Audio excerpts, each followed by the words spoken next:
Alright, the next thing we're going to do, we've unpinned the whole, just unpinned the bottom center here. If you had any pins there, take them out. We're going to put some ply down here in between the front two spars here and the back of the front two spars, especially if you're the people that you're going to want two in here anyway, one in the front, one in back. It's just going to strengthen up the center part of the wing.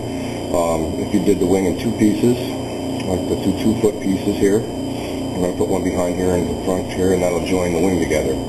So we're going to make this piece go right from each rib, from the very bottom of the floor, or the tabletop, right up to the very flush even with this. I'm using 3/32 ply. And the easiest way to do this is to just go ahead and take your piece. You want the cross grain going this way. You don't want it going up and down. You want the cross grain going this way. I just lay that right up here in my spar, right in between the two ribs. And just make a little mark to where that opening is. And we're going to do that here. We're going to make the same identical piece right on the other side of that. So I'm going to go out and cut out two of these. So after I made my mark here, I'm just going to go ahead and draw my lines using a speed square. Makes quick work of it. So now I got this mark here, and then once I get the up and down, well, I'll show you that part when we get there. Okay, so I went and cut the one side off so far. So now this is going to fit right down in here. I'm going to draw a line across the back side of it, right on the top of the spar. So this is sitting flush at the table, and just come across the back. And remember, you want this nice and flush, so after you cut it just a tad bigger if you want to, and then use a good piece of sandpaper here, and basically just lay the sandpaper right on the ground, or you can lay it on the table, and just sand it down until it fits perfectly. You want it to fit nice and snug, but you don't want it pushing the sides.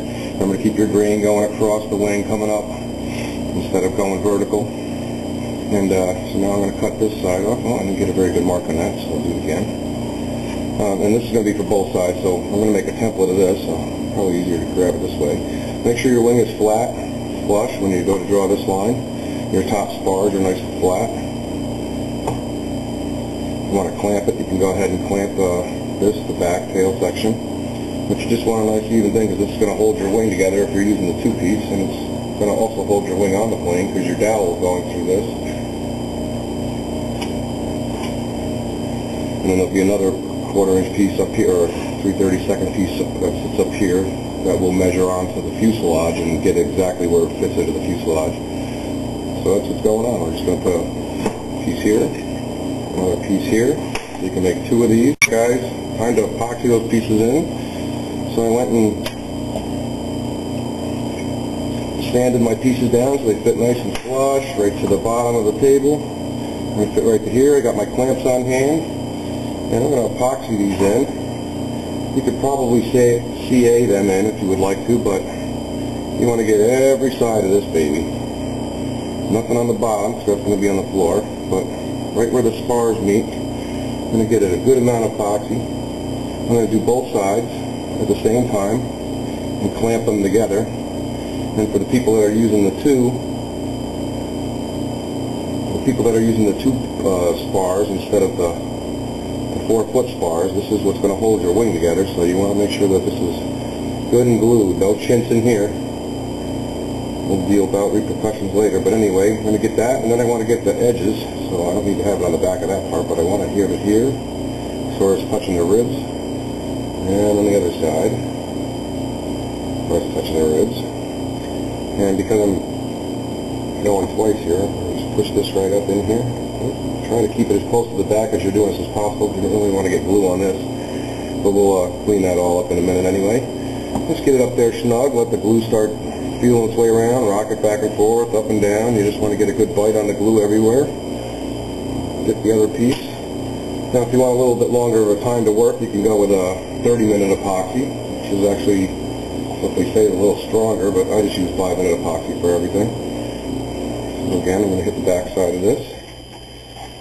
And both of my pieces that I cut were definitely flush with the top. Saves a little bit of sanding later on. So sand as much as you can when you can, and it's all good. But there we go. This is a one of my favorite parts, because I know that after this my wing is going to be completely together. I can unpin it from the board, and it's also one of the messiest parts. I use all my epoxy. Make sure they're going to bite. And you might want to go ahead and pre-put these in and get your clamps on there, just to make sure you got your game plan together so you know right what's going to happen. And I'm just going to sandwich these babies together. Get a quick paper towel on them. Just try to get a little bit of that excess glue off the areas while it's real wet, so it makes it nice and easy. Got some on the inner rib here. We don't have to worry so much about the front, because we're going to cut the front nose piece right out. This whole piece is going to come right out. But the back piece I kind of put a, I don't know if you can see that or not, I kind of put a clamp back there as well, just because